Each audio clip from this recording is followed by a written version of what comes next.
Welcome to Caring Connections. I'm Sally Gibney. As Memorial Day approaches, we're reminded of the sacrifices made by the men and women who have served in the armed services and are serving today. There are so many amazing stories. As I was thinking about today's show, I was reminded of a show I taped a couple of years ago. It's the story of Harry Chandler, a fighter pilot in World War II. It's such an amazing story that I'd like to share it with you today. So just sit back and listen to Harry's story. Would you tell us your story? You have an amazing story. Well, yes. I was in World War II. I enlisted in the Army Air Corps, and I became a bomber pilot. Wow. Flew the B-17. Now this is plane the plane right here. That's a picture of an old model. I think we But have it's, that. one that I think cherish. There we go. There it is. And Wow. After about 20 months of training, we were sent to a factory in Omaha, Nebraska, and picked up an airplane and flew it over to England. Oh my goodness. This was rather late in the war. This was in October of 1944. That was 20 months of training? Yeah. Wow. And we had put our crew together. Crews are one of the things that I remember most about military life is the teamwork that develops among a crew. I think I don't know if we can get this on camera, but this is Harry's crew. You become a family, don't you? Oh, yeah, You know each other so well. And very, very close friends and mutually dependent on one another. Sure. So we were stationed in a place near Ipswich in the Wash area, the eastern end of England. And in November, we started to fly combat missions over Germany. Wow. And my crew and I were initially very fortunate. We had very little in the way of battle damage. We flew some big missions all over Germany. We flew 27 missions successfully. Wow. And then on our 28th mission, which was on the 15th of March of 1945, right, toward the end of the war, we flew to a town called Oranienburg, which is just north of Berlin, and dropped our bombs on a marshalling yard, a little factory there, and then turned and headed home, and we were being tracked by flak, and we were hit right, apparently, between the nose of the plane and the pilot's compartment, because I was knocked out, and when I came to, the nose of the plane was totally gone. So you were just there, and there was air in front of you. There was no windshield, there were no instruments, there was no stick or rudders, nothing to operate the airplane with. I mean, I can't imagine what could have been going through your mind as you're there and there's just air, and you're going fast. Yeah, well, you're not sure, and of course I wasn't sure how long I'd been knocked out. Right. My co-pilot was sitting there, but he wasn't moving, and my effort was to try to get to the other controls, but when I released my seatbelt, I was gone. I was out of the airplane. Oh my gosh. You know, I was just floating around in the air. Now you had a parachute on. I did have a parachute on, fortunately. That's another story. But I pulled the ripcord and floated down, landed in a plowed potato field with a couple of German policemen around me. This is like something you see in the movies. Yeah. Absolutely something you see in the And movies. they said to me, "For du, das Krieg ist fertig." And you remember Which that. means, for you, the war is over. But that was not true, because for the next couple of months, we saw lots of the war, but from a different perspective. Now you were a prisoner. From the ground. We were captured, yeah. Wow. Now, what about your crew? Well, my navigator was injured, but he survived. And I did not see him at the time. I didn't see him until back in the United States several months wow. later. So you were separated from everyone. No, my bombardier was, he and I ended up in the same jail cell in the local town that night. Oh my gosh. And we stayed together throughout our whole time in prison camp. And that, I'm sure, that experience in the prison camp is a story in itself. Yeah. The rest of the crew, unfortunately, did not survive. They Wow. went down with the plane. Wow. The plane apparently had been broken into two pieces, with the front end coming off, and it was not flyable, as we found out when we Later went on. back. Yeah.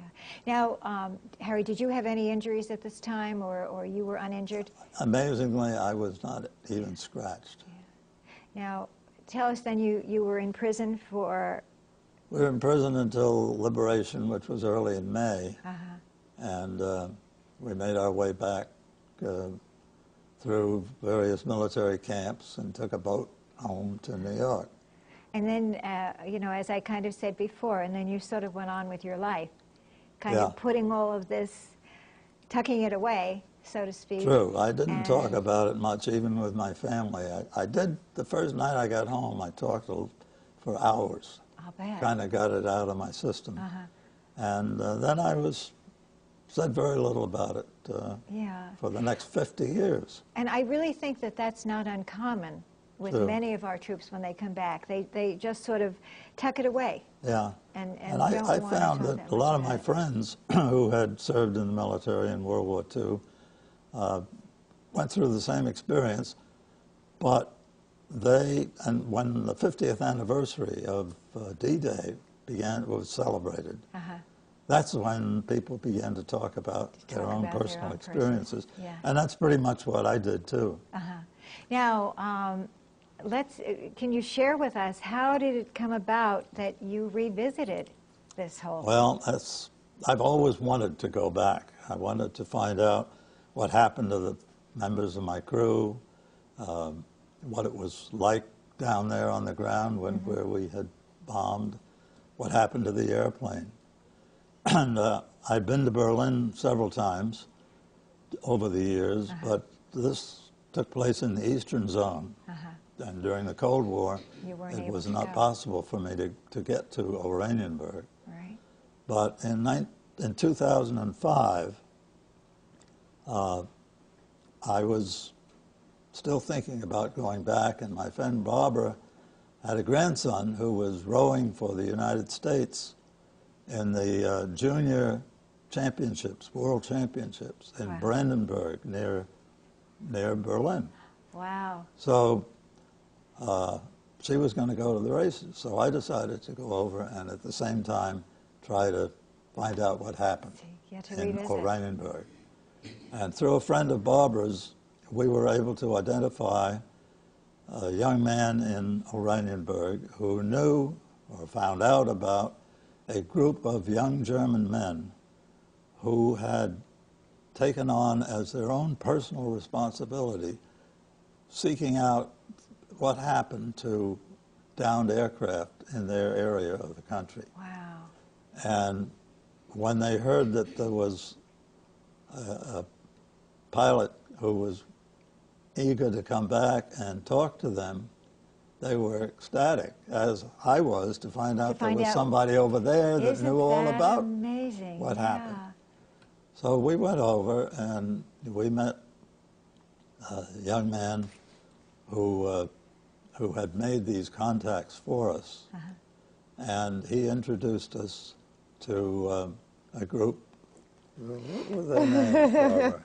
Well, we called them the Historic Freaks because Christian, the young man who was a grandnephew of a dear friend of mine who got us over there to Germany, when he first emailed us about finding this group of men who's young, they're all quite young. Isn't that interesting? They were grandchildren of people who had fought in World War II, but they were dedicated to finding the history. And his English is really quite good, better than our German. I don't have any, really. But he said, this group of people are so interested. They're historic freaks. And I remember saying to Harry, I think he means history buffs. But we loved it so that we have since then called them our historic freaks. Now, you really caused quite a stir over there. I mean, here you are in the headlines of the newspaper, ex-pilot. Yeah, returns to Oranienburg. Wow. Revisits. So tell us, this is such a wonderful story, and there's so much to say, but kind of bring it up to a nutshell how you saw you got some of your plane. Well, actually. first we were taken to this site in the city of Oranienburg where they were extracting an unexploded bomb that had been dropped some 60 years before. 60 years ago, oh my. And what we learned was that some of the bombs we dropped would have delayed action fuses so that they would blow up a week later or a month later and cause confusion and damage. Right. In this particular part of Germany, the soil was wet and sandy, but underneath there was some shale and some gravel. And it was not unusual for the bombs to go down through the soft sand, hit the hard stuff, and turn up so that the acetone, I think it was, that causes the bomb to blow up by eroding the inside of the thing. It didn't work because it worked on a principle of gravity. Alive? I mean, these are still bombs. So these bombs, and this was the 100th bomb in this particular city, these bombs were dangerous. They could explode at any time. And it took about 2 months to get one bomb out. Wow. So we met this group of men who, as a profession, were extracting bombs from the ground. The Russians had not permitted the Germans to do this during all the years of the occupation in the Eastern Zone. Right. So they only started to do this in 1994. And they did it with the aid of maps and aerial photographs that the U.S. military gave them. And you could tell from the aerial photographs which bombs had exploded and which had not. Wow. The Western Zone had already been cleared years before. Wow. Now, Harry, could you share with us the response of the German people? How did they feel about you? How did they, what was the feeling there? It was extraordinary, Sally. Really? The welcome was so warm that it just blew us away. I mean, as Papa used to say, we were treated like rock stars. There were reporters everywhere. Everybody wanted to talk with us. And they were interested, and these historic freaks, as we call them, had done a tremendous amount of research on our particular plane. Wow. They gave me materials which I found very helpful. The history of that particular mission. We found out, for example, that who the other people in our group who had been shot down that day and didn't survive. How did they got these from obtain all of both this information? From the 8th Air Force, from England, and they also got a lot of material from the Pentagon in Washington. Oh my goodness. And it was quite expensive to do that because... And that's not something that you would have kind of known how to do, No, I didn't. Yeah. Let's face it, I didn't do that. Isn't that amazing that it was very, very rewarding. We found out, for example, that the factory that was near this marshalling yard that we were bombing was a factory where the Germans were putting together certain elements of their atom bomb. Wow. And the factory was named the Hour Factory, which was Barbara's maiden name. Oh my So goodness. they thought that was just so funny. Talk about Your name. They There are said no it was a gas coincidences. mask. Harry's crew, they were told they were bombing a gas mask factory. They had no idea that it was part of the atom bomb. You know, there was a race during the war. The Germans were so close to getting it, and we were. That's so... General Groves, who was head of the Manhattan Project that developed the U.S. atom bomb, actually asked the 8th Air Force, General Spaatz, to bomb this particular target. And it had been bombed in 44, and again in 45, and again even later than that in April of 1945. Now, Harry, I understand you have a piece of the plane. Yes, we left after we had met with these people and had a wonderful, rewarding time with them. We traveled to the place where the plane actually had hit the ground. Wow. And there we met a gentleman who was a professor or a retired professor from Potsdam University, Herr Dr. Fischer. And he told us that at the age of 14, he and his father went out of their house to watch the planes go back from the bombing run to the base in England. Wow. And he says they actually saw my plane hit. Wow. And they saw it spiraling down, and he said in flames. Wow. Now, Harry, what did this do for you, this visit back and meeting these people? How did this affect you? How did it help you to possibly resolve some things? Well, it helped to know that I'd always harbored the question, was there anything I could do to have saved that airplane and saved the 6 members of my crew who perished? And I was convinced after talking to all these people, and particularly this eyewitness, that it wasn't possible and it was okay that I lived. Yes. And that was something that you carried with you for so many years, and to be able to revisit that. And this remote area where the plane actually hit the ground, there were still little pieces of it on the ground. We picked them up and I brought some home with me. Oh my gosh. So it was... That's such an amazing, absolutely amazing story. The most amazing part of it all was the absolutely warm welcome that the Germans gave us. Not only, I mean, there were these headlines in the paper, but the next day there were pictures, there were articles all about us and about the mission and about why we were back there. It was quite an event for them. Yeah. I even had a television interview. Oh my goodness, you were a star. Public television. You were definitely a star. Harry, there's another thing, though, that's part of the resolution that's very important. It was very important to you, from my understanding. You never knew what had happened to the bodies of the 6 men, the 6 men who perished in that crash. After the war, it was such a chaos in this country because he tried to find out but didn't know. And were you able to? They knew exactly. They found out. 3 of them, their bodies were sent home, and 3 of them were buried in this military cemetery in Belgium. Wow. And actually, my daughter-in-law, Janet, had been to that cemetery. Isn't that amazing? Oh my goodness. Harry, do you have any thoughts that you'd like to share with us as Memorial Day approaches? I mean, I don't think that we all are aware from secondhand, what it means. But you have been there, Do you have anything that you'd like to share with our viewers this Memorial Day? Well, war is hell. There's no 2 ways about that. And I certainly am proud of my military experience, and I believe that the United States should have a strong military.